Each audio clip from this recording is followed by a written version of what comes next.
I'm not sure I took the best line here. Not sure if I took the best line, but eventually I made the right decision. So we're in the blinds, and he was under the gun, so his range is much tighter. So at this point,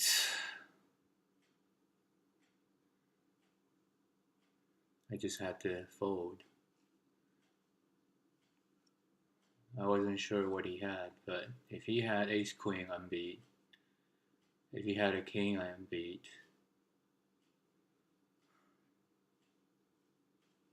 But when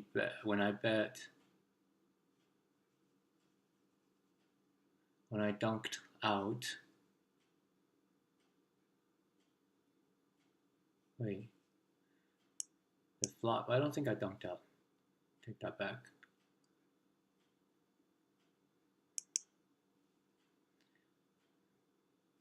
Let's take a look at the flop. But this hand made me feel so much pressure at the time that it happened. I thought I was outplayed. I thought that he outplayed me with either a missed draw. I thought he felt my weakness, but maybe I didn't appear as weak as I thought at the time, so I didn't really induce. I think the reading of induction was incorrect. I really was not that weak. And then really at the time I thought, okay, I showed strength on the turn by check raising. That check raise was a fed up move. So I made the mistake of being fed up that I see other people doing. Well, I don't know if it's a mistake, being fed up. Well, I guess you just have to be aware of why you're doing it. And if you're doing it because you're fed up, that could leave you vulnerable. So, okay, let's continue. So under the gun raises to 3. I complete because I have jack queen suited. If this had been jack queen, I would have lost all my money. So wait, I forgot to look at the flop again.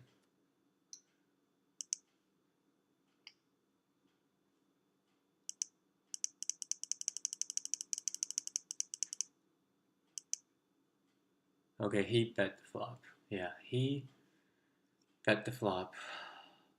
I figure, did he really have it, or is this just a continuation bet? I didn't dunk out. I did not dunk. So, yeah, I let him take the lead. He had a better kicker than me, anyhow. But at the time, I thought, this is a standard continuation bet. How likely is it that he has a jack? Not very likely. It's possible. But what else could he be betting? He could have had 2 diamonds, which would mean at the river he missed and that he outplayed me.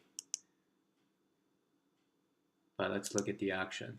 I check the turn. I guess I should. It's 9 o'clock. I guess I should be afraid of the king because he was under the gun. And this move was just saying, I don't believe you. I don't believe that you have a king.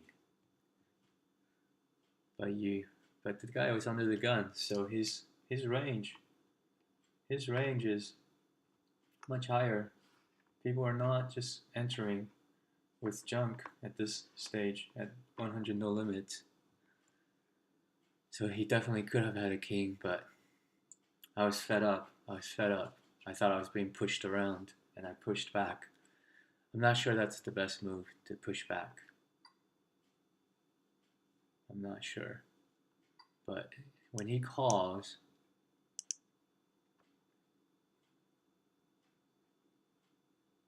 Yeah, that's big. I made it. He made it 9. I made it 4 times 9 plus like 4.1, 4.2 times 9. Now this pot is getting ridiculous. The only part that I felt that I showed weakness was I didn't shove here. But it turns out that if he had a king, he would have called. If he had a missed flush, he would not have called. If he had a 10, he would not have called. With jacks, he might. He might be too sticky. And he would have been almost priced in. Would have been getting like 4 to 1? Maybe 150, no, 3 to 1. He'd be getting 3 to 1 to call. So I'm glad I didn't shove. Shoving would not have been a right move. But at the time I thought, man, when I don't shove, now I'm slowing down and showing weakness. And this is why he bet out. You see how in real time it could feel like that? That's why I'm making this video, because in real time I thought I checked, I showed weakness. I took a check raise. I check raised on the turn, but why would I not? Why? What hand that check raises turn does not bet out on river? Some vulnerable hand, just like the hand I have. And so I give him back the lead. He leads out, and this is how, right at that last spot is where you could feel like you're showing weakness. That's why you're inducing. You're showing weakness, that's why you're inducing. And so maybe that's why they bet out. But that's only a part of the story. He could be actually strong. He actually could be strong. And he was. It was not a bluff.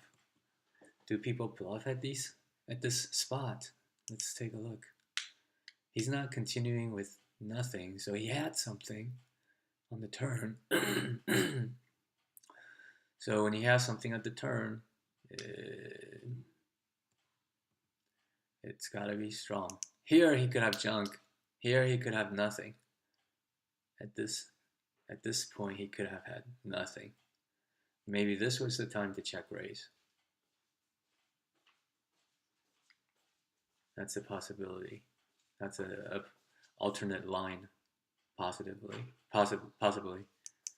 Check raise there at the flop, gets called. Now he's really strong on the turn.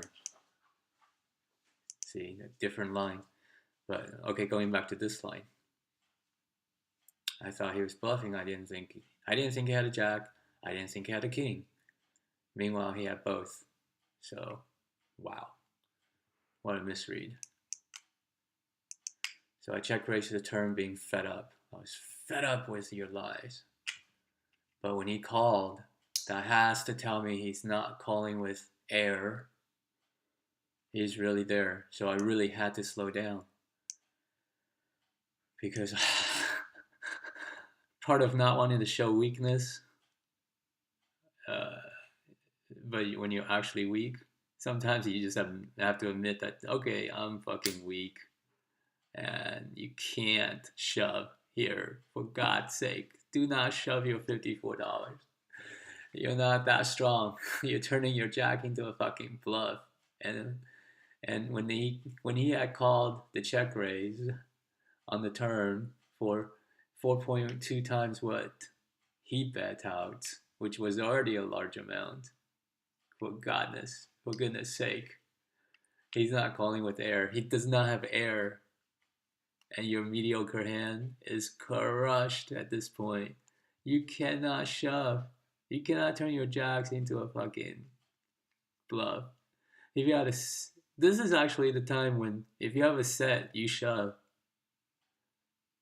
because he called the check raise on the turn, and so he's showing some strength. He's not going to want to fold to a set.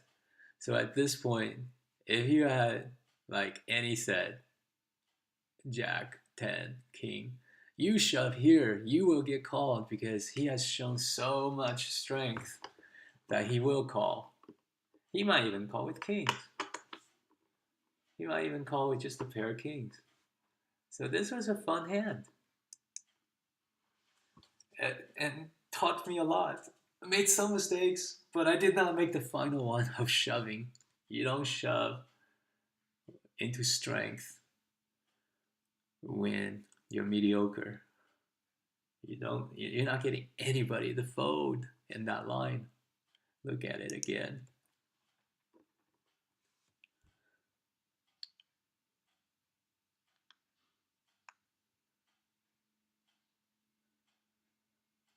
Whew. He was under the gun. I happened to hit Jack Queen. I have kicker trouble.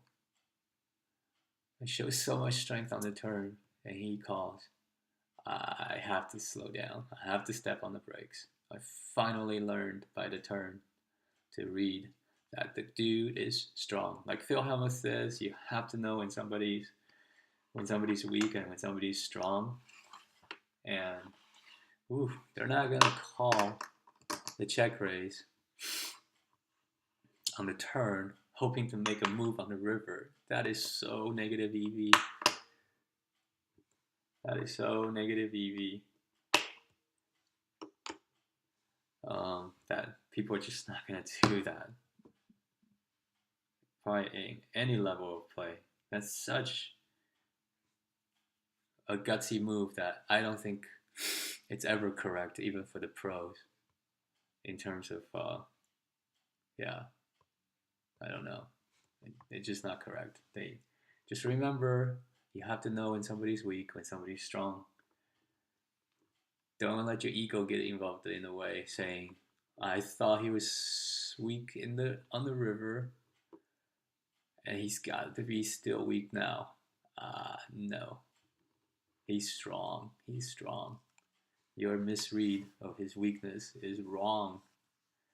At the time, I really remember how I was mad that I didn't shove the river. Wow. I remember that. This is such an important hand to remember. Never forget this hand. So instructional. People do make two pair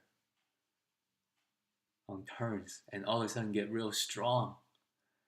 People with Jack 6 is mediocrely weak, mediocrely strong, half weak, and then all of a sudden by the river they come back so strong.